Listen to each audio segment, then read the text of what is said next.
మన శరీరంలో అన్ని రకాల గ్రంథులు మనకు ఉపయుక్తమయ్యేవే. అయితే వాటి పనితీరులో మార్పుల కారణంగా కొన్ని సమస్యలు ఉత్పన్నమవుతాయి. అదే మన శరీరం ఎదుగుదలకు ఉపయోగపడే పిట్యూటరీ గ్రంథి నుంచి గ్రోత్ హార్మోన్లు ఎక్కువైనా తక్కువైనా సమస్యలే. అవేంటో ఇప్పుడు తెలుసుకుందాం.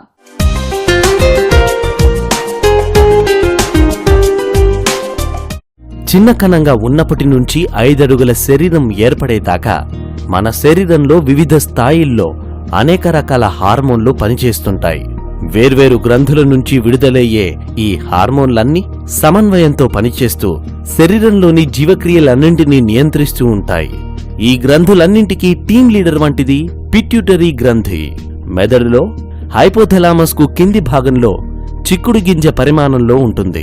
ఇది ఉత్పత్తి చేసే కొన్ని హార్మోన్లు, మిగిలిన గ్రంథులు కూడా జీవ ప్రక్రియలకు అవసరమయ్యే ఇతర హార్మోన్లను ఉత్పత్తి చేసేలా ప్రేరేపిస్తాయి. శరీరంలో అతి ముఖ్యమైన థైరాయిడ్ గ్రంథిని పిట్యూటరీ గ్రంథి నియంత్రిస్తుంది. పిట్యూటరీ గ్రంథిలో సమస్యలు తలెత్తినప్పుడు కనిపించే ముఖ్య లక్షణాలు: వికారం, బలహీనత, చెప్పలేని బరువు తగ్గడం లేదా బరువు పెరగడం, చలదనంగా అనిపించడం, అలసిపోయినట్లుగా అనిపించడం, మహిళల్లో బహిష్టు మార్పులు లేదా బహిష్టు పీరియడ్లో తేడాలు, పురుషుల్లో ప్రధానంగా సెక్స్ కోరికలు తగ్గిపోవడం వంటి లక్షణాలు కనిపిస్తాయి. పిట్యూటరీ గ్రంథిని తెలుగులో పీయూష గ్రంథి అని కూడా అంటారు. ఈ పిట్యూటరీ గ్లాండ్ అనేది మనకి మెదడుకి కింది భాగంలో, మన 2 కళ్ళకి మధ్యలో వెనకాల భాగంలో ఉంటుందన్నమాట. ఇక్కడ నుంచి ముఖ్యంగా 5 రకాల హార్మోన్స్ ఉత్పత్తి అవుతాయి. మొదటిది వచ్చేసి గ్రోత్ హార్మోన్ అంటాము.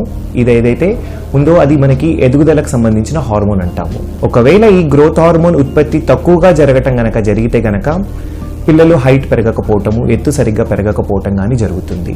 అదే ఈ హార్మోన్ ఎక్కువగా ఉత్పత్తి జరిగితే పిల్లలు ఉండవలసిన దానికంటే ఎక్కువగా ఎత్తు ఎదగటం జరుగుతుంది.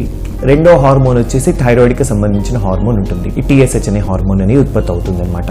ఈ TSH అనే హార్మోన్ ఏం చేస్తున్నాయా అంటే గొంతు దగ్గర ఉండే థైరాయిడ్ గ్రంథి నుంచి కూడా హార్మోన్ ఉత్పత్తి చేయడానికి దోహదపడుతుంది.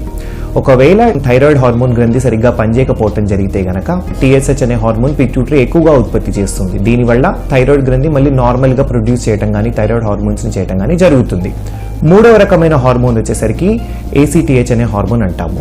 ఈ ACTH అనే హార్మోన్ ఎక్కడైతే పిట్యూటరీ నుంచి ఉత్పత్తి అయిన హార్మోన్ అడ్రినల్ అనే ఒక గ్రంథి దగ్గరికి వెళ్తుంది.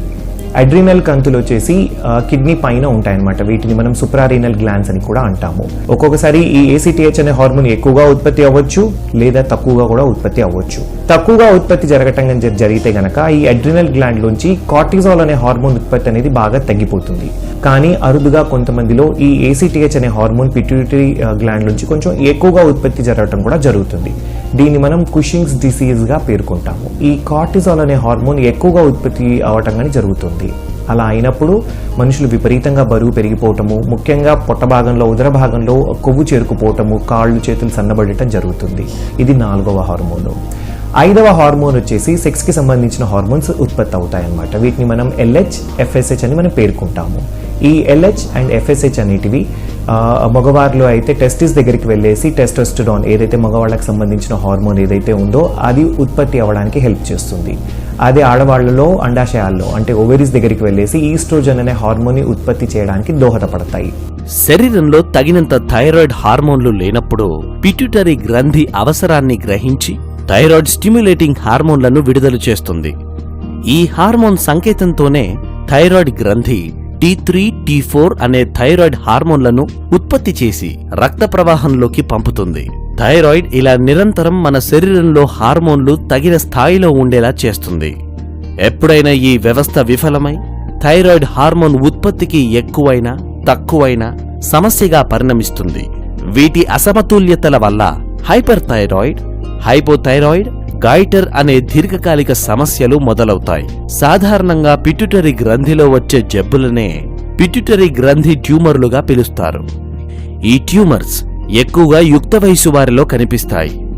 ఈ ట్యూమర్ల నుంచి ఎక్కువ మొత్తంలో ప్రొలాక్టిన్ స్రవించి ప్రొలాక్టినోమాకు దారితీస్తుంది.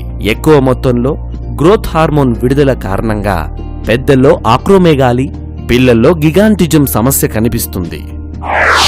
హార్మోన్స్ అన్నిటినీ మనము ఎక్కువగా కానీ తక్కువగా కానీ ఉత్పత్తి అవుతుంది అని అనుమానం ఉంది అన్నట్టుగా అయితే కనుక ఈ పిట్యూటరీ గ్లాండ్ హార్మోన్స్ అన్నిటినీ మనము బయట ల్యాబ్ టెస్ట్ల ద్వారా తెలుసుకోవచ్చు. ముఖ్యంగా గమనించాల్సిన విషయం ఏంటంటే ఇందులో మెజారిటీ ఆఫ్ ద హార్మోన్స్ మనము ఖాళీ కడుపున కలెక్ట్ చేయాల్సి వస్తుంది అనమాట. ఉదయం 8కి పేషెంట్స్ని మనము ఏమి తినకుండా మంచిలను మాత్రం తాగొచ్చు, కానీ ఏమి తినకుండా హాస్పిటల్కి కానీ ల్యాబ్కి కానీ వెళ్తే వీటికి సంబంధించిన హార్మోన్సే కానీ మెజర్ చేయటం కనుక, రక్తంలో కనుక ఎస్టిమేట్ చేయటం కనుక జరిగితే ఎక్కువగా ఉత్పత్తి అవుతుందా లేదా తక్కువగా ఉత్పత్తి అవుతుందా చూసుకొని దాని ప్రకారంగా ట్రీట్మెంట్ ఇస్తే చాలా మంచి ఫలితాలు ఉంటాయి. ఒకవేళ హార్మోన్ ఉత్పత్తి తక్కువగా ఉంది అనటం గమనించినట్లయితే మనము బయట నుంచి అదే హార్మోన్ని మనం బయట నుంచి ఇస్తాము. సో దీన్ని ఒక రకంగా మనం ట్రీట్మెంట్ అని కూడా అనము, దీన్ని మనం రీప్లేస్మెంట్ అంటాము. అంటే శరీరంలో ఏదైతే హార్మోన్ ఉత్పత్తి ఏదైతే ఉండాలో, ఎంత మోతాదులో అయితే ఉండాలో అంత మోతాదులో లేదు కాబట్టి అది మనం బయట నుంచి ఇవ్వటం జరిగితే చాలా మటుకు సైడ్ ఎఫెక్ట్స్ని కానీ ప్రాబ్లమ్స్ని కానీ మనము ట్రీట్ చేయగలుగుతాము. ఒకవేళ ఎక్కువగా ఉత్పత్తి అవ్వటం కనుక జరిగితే, ఫర్ ఎగ్జాంపుల్ గ్రోత్ హార్మోన్ అనేది ఎక్కువగా ఉండటం కనుక జరిగితే దానికి ముఖ్యంగా మనం ఆపరేషన్ చేసేసి ఆ గ్రోత్ హార్మోన్ అనే కంతిని తీయగలుగుతాము. ఒకవేళ ప్రోలాక్టిన్ కనుక ఎక్కువగా ఉంది అయితే కనుక దానికి మనం మెడికల్ ట్రీట్మెంట్ అంటే టాబ్లెట్ల ద్వారా కూడా తగ్గించడానికి ప్రయత్నం చేయొచ్చు. అదే కార్టిజాల్ ప్రొడ్యూస్ చేసే హార్మోన్ అంటే ACTH ప్రొడ్యూస్ చేసే హార్మోన్ లెవెల్స్ ఎక్కువగా ఉండటం కనుక జరిగితే ఆ కంతిని మనం ముఖ్యంగా ఆపరేషన్ ద్వారా తీసేయగలుగుతాము. దానివల్ల కూడా మంచి ఫలితాలు ఉంటాయి. ఇది కాకుండా కొంతమందిలో మెదడుకు సంబంధించిన వేరే కారణాల వల్ల కూడా ఆపరేషన్ జరగటం కానీ, లేదు అంటే రేడియోథెరపీ అని మనం కరెంట్ థెరపీ కూడా ఇస్తాం కదా కొన్ని రకాల మెదడు క్యాన్సర్స్కి. అలా చేయటం వల్ల కూడా కొంతమందిలో ఏమవుతుందంటే యాజ్ అ సైడ్ ఎఫెక్ట్గా ఈ పీయూష గ్రంథి, పిట్యూటరీ గ్రంథిలో కూడా డ్యామేజెస్ జరగటం జరుగుతుంది. ఏ హార్మోన్ లోపం అయితే ఉందో అది గమనించినట్లయితే గనక అదే హార్మోన్ని మనం బయట నుంచి ఇవ్వటం జరిగితే మంచి ఫలితాలు కనబడతాయి. పిట్యూటరీ సమస్యకు గురైన వారు ముఖ్యంగా నీరసంగా, అలసటతో ఉంటారు. ఇనుము అధికంగా ఉండే గుడ్లు, ముదురు ఆకుపచ్చని ఆకుకూరలు, చికెన్, ఖర్జూరం, అంజీర పండ్లని తినాలి. సముద్ర చేపల్లో ఉండే మాంసకృత్తులు కూడా ఆరోగ్యానికి ఎంతో మేలు చేస్తాయి. వంట నూనెల విషయంలో జాగ్రత్తలు అవసరం. టీ, కాఫీ, శీతల పానీయాలు, వేపుడు పదార్థాలను పూర్తిగా మానేయాలి. సంక్లిష్ట కార్బోహైడ్రేట్లు ఉండే తృణధాన్యాలు, ఓట్లు, దంపుడు బియ్యం, రాగి వంటివి ఆహారంలో భాగం చేసుకోవాలి.